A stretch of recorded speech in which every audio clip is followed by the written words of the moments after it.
আসসালামু আলাইকুম। আজকে আমি আপনাদের সামনে আরও একটি ভিডিও নিয়ে উপস্থিত হলাম। আজকের ভিডিওতে আমরা শিখব অনুশীলনী। আজকের ভিডিওতে আমরা শিখব হারাকাতযুক্ত অক্ষর, সুকুনের নাম, তাসদীদ, হরুফে মাদ্দা, আলিফ মাদ্দা, ইয়া মাদ্দা, ওয়াও মাদ্দা এবং মোট টানের জায়গা কয়টি, এই সব কিছু আজকে আমরা শিখব। এই জায়গায় আপনারা দেখতে পাচ্ছেন যে এই জায়গায় কিছু প্রশ্ন দেওয়া হয়েছে। এই প্রশ্নগুলোর উত্তর আজকে আমরা শিখব। তো আশা করছি যে আপনারা আমার ভিডিওটি পুরোটা দেখবেন এবং দেখে এই প্রশ্নের উত্তরগুলো শিখবেন। তো চলুন বেশি কথা না বাড়িয়ে আমরা মূল বিষয়ের দিকে ফিরে যাই। সর্বপ্রথমে আপনারা এই জায়গায় দেখতেই পাচ্ছেন যে এই জায়গায় দেওয়া হয়েছে যে হারকাত কাকে বলে, হারকাত কাকে বলে ও কি কি। এই জায়গায় বলা হয়েছে হারকাত কাকে বলে ওর কি কি। তো চলুন আমরা সেটাই দেখে আসি যে হারকাত কাকে বলে ও কি কি। আপনারা সর্বপ্রথমে এই জায়গায় দেখতেই পাচ্ছেন, এই যে এখানে দেখেন একটু, যে এই জায়গায় বলা হয়েছে জাবার জের পেশকে হারকাত বলে। জাবার জের পেশকে হারকাত বলে।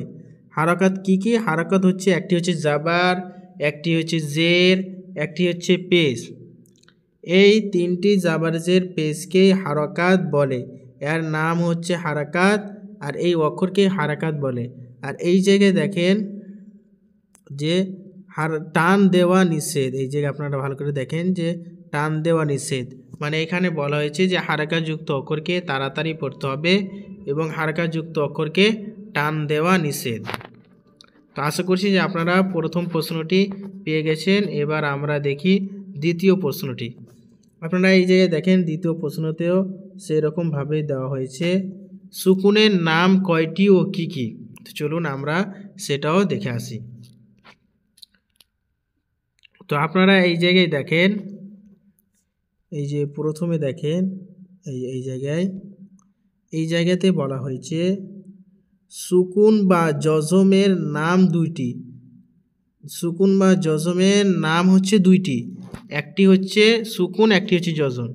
আপনারা এই জায়গায় দেখতে পাচ্ছেন যে নাম দুটিও দিয়ে দিচ্ছে, একটা নাম হচ্ছে সুকুন আর একটির নাম হচ্ছে জজম। এই দুটি হচ্ছে সুকুনের নাম, একটা হচ্ছে সুকুন, একটা হচ্ছে জজম। কিন্তু এর কাজ হচ্ছে একটি। এর কাজ কীরকম? একটি মিলিয়ে পড়া। মিলিয়ে পড়া মানে কি? মিলিয়ে পড়া মানে আপনারা এই জায়গায় দেখেন হামজা নুন জবর আন। আপনাদেরকে বলেছিলাম যে আলিফের উপরে যদি জাবার থাকে বা পেশ থাকে বা নিচে যদি জের থাকে বা আরও কোনো যদি আসে হারাকাত, তাহলে সেটিকে হামজা পড়বেন। তাহলে এখানে আমরা আলিফকে হামজা পড়ব। তো হামজা নুন জাবার আন, এইভাবে মিলে পড়া। হামজা নুন জের ইন, হামজা নুন পেশ উন, আন ইন উন। বা নুন জবর বান, বা নুন জের বিন, বা নুন পেশ বুন, বান বিন বুন। এখানে এইভাবেই পড়তে বলা হয়েছে, যে মিলিয়ে পড়া। তো আশা করছি যে আপনারা 2 নম্বর প্রশ্নটিও পেয়ে গেছেন। এবার আমরা শিখব তৃতীয় নম্বর প্রশ্ন। তৃতীয় নম্বরে আপনারা দেখেন এই যে এই জায়গায় তৃতীয় নম্বরে আপনারা দেখতে পাচ্ছেন তাসদীদ এর কাজ কয়টি ও কি কি। তাসদীদ এর কাজ কয়টি ও কি কি। চলুন এই উত্তরটা আমরা জেনে আসি। আপনারা এই জায়গায় একটু লক্ষ্য করেন, এই যে এই জায়গায় দ্বিতীয় লাইনে তাসদীদের নাম একটি কিন্তু কাজ দুটি। তাসদীদের নাম হচ্ছে একটি কিন্তু কাজ দুটি। মিলিয়ে পড়া এবং দুবার পড়া। কীভাবে পড়া? মিলিয়ে পড়া এবং 2 বার পড়া। এবার একবার মানে এই জায়গায় বলছে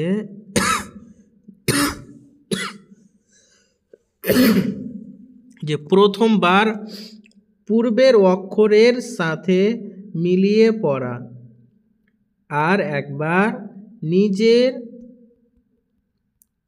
হারকাতের সাথে পড়া। মানে এই জায়গায় আপনাদেরকে পড়িয়ে দেখিয়ে দিচ্ছি। এই দেখেন নিচে দাল আছে, তো আপনারা এই জায়গায় দেখেন, এই যে একটু এই জায়গায় দেখবেন, যেরকম এখানে বলা হয়েছে হামজা বাপেস উব, হামজা বাপেস উব, বাজর বা উব্বা। যেরকম এই দালের উপরে তার বায়ের উপরে তার, তো বাটাকে আমরা কয়বার পড়ছি? 2 বার। একবার হচ্ছে এই হুরুফের সাথে মিলিয়ে, আলিফের সাথে মিলিয়ে, আর একবার হচ্ছে বা নিজেই। কিসের জন্য? যে তাসদিদ আছে। কীভাবে হবে?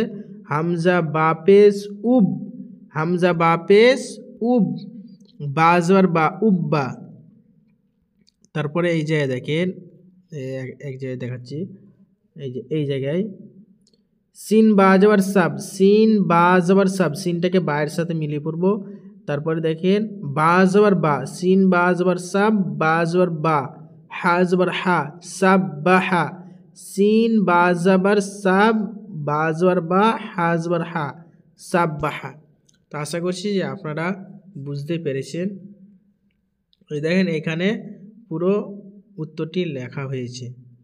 তারপরে আমরা ৪র্থ নম্বর প্রশ্নটির উত্তর জেনে নিই।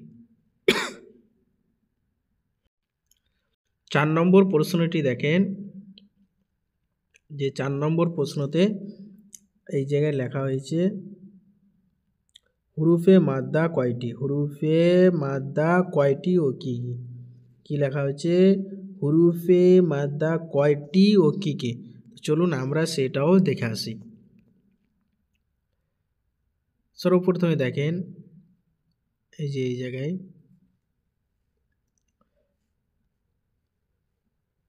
হুরুফে মাদ্দা, হুরুফে মাদ্দা, হুরুফে মাদ্দা হচ্ছে 3টি, আলিফ মাদ্দা, ইয়া মাদ্দা, ও মাদ্দা। ওখানে বলেছিল যে হুরুফে মাদ্দা কী কী, তো এই জায়গায় দেখেন আলিফ মাদ্দা, এই যে আলিফ মাদ্দা, ইয়া মাদ্দা, ওয়াও মাদ্দা, এই 3টি হচ্ছে হুরুফে মাদ্দা।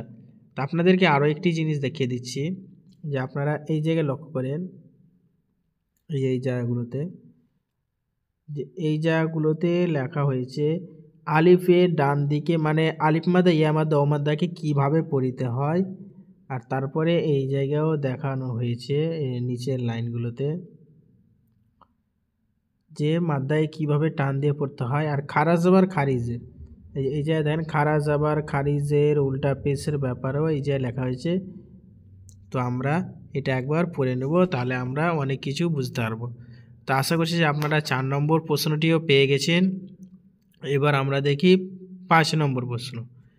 5 নম্বর প্রশ্নতে দেখেন, এবার আমরা দেখব 5, 6, 7 এই 3টি প্রশ্ন একসাথে দেখব।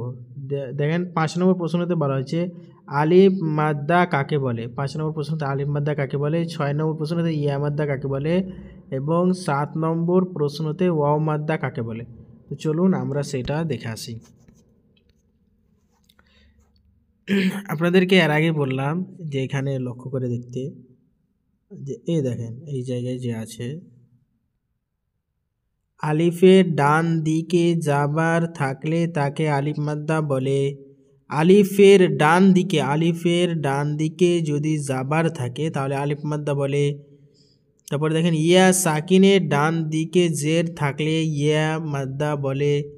ইয়া সাকিনের ডান দিকে জের থাকলে তাকে ইয়া মাদ্দা বলে। ওয়াও সাকিনের ডান দিকে পেশ থাকলে তাকে ওয়াও মাদ্দা বলে। ওয়াও সাকিনের ডান দিকে পেশ থাকলে তাকে ওয়াও মাদ্দা বলে। তো আমরা সেটা কীভাবে পড়তে হয় সেটা আমরা দেখে নিই। দেখেন যেমন এখানে দেওয়া আছে হামজা আলিফ জবর আ, মানে আলিফের আগে জাবার এসছে, তাই সেটাকে আলিফ মাদ্দা বলে। তারপরে ইয়া হামজা ইয়াজের ইয়া সাকিনের আগে জের এসছে, সে এটা হবে ইয়া মাদ্দা। আর ওয়াও মাদ্দা হবে ওয়াও সাকিনের আগে পেশ এসছে, সে এটা হবে ওয়াও মাদ্দা। তো আমরা জানতে পেরে গেলাম। যদি কোনো সমস্যা হয় তাহলে কমেন্টে লিখবেন, আমি আবার এই ব্যাপারে ভিডিও নিয়ে চলে আসব। তো এবার আমরা শিখে নিই 8 নম্বর প্রশ্ন। 8 নম্বর প্রশ্নতে কী দেওয়া হয়েছে আপনারা দেখেন, মোট টানের জায়গা কয়টি ও কতটা টানতে হবে। মোট টানের জায়গা কয়টি ও কতটা টানতে হবে, চলুন আমরা সেটাও দেখে আসি। তো আপনারা এই জায়গায় দেখতে পাচ্ছেন যে এই জায়গায় দেখেন একটু লক্ষ্য করে, যে মোট টানের জায়গা, এই জায়গায় একটু লক্ষ্য করবেন, মোট টানের জায়গা হচ্ছে 6টি।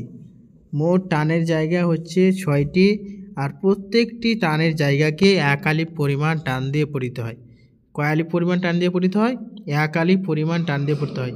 তো আশা করছি যে আপনারা এই 8টি প্রশ্নের উত্তর পেয়ে গেছেন। যদি কোনো সমস্যা হয় তাহলে আপনি কমেন্টে লিখে যাবেন, আমি ইনশাল্লাহ খুব দ্রুতই সেই ব্যাপারে আমি ভিডিও নিয়ে চলে আসব। তো আজকের ভিডিও আমি এখান থেকে শেষ করছি, ইনশাল্লাহ আগের ভিডিওতে আবার দেখা হবে।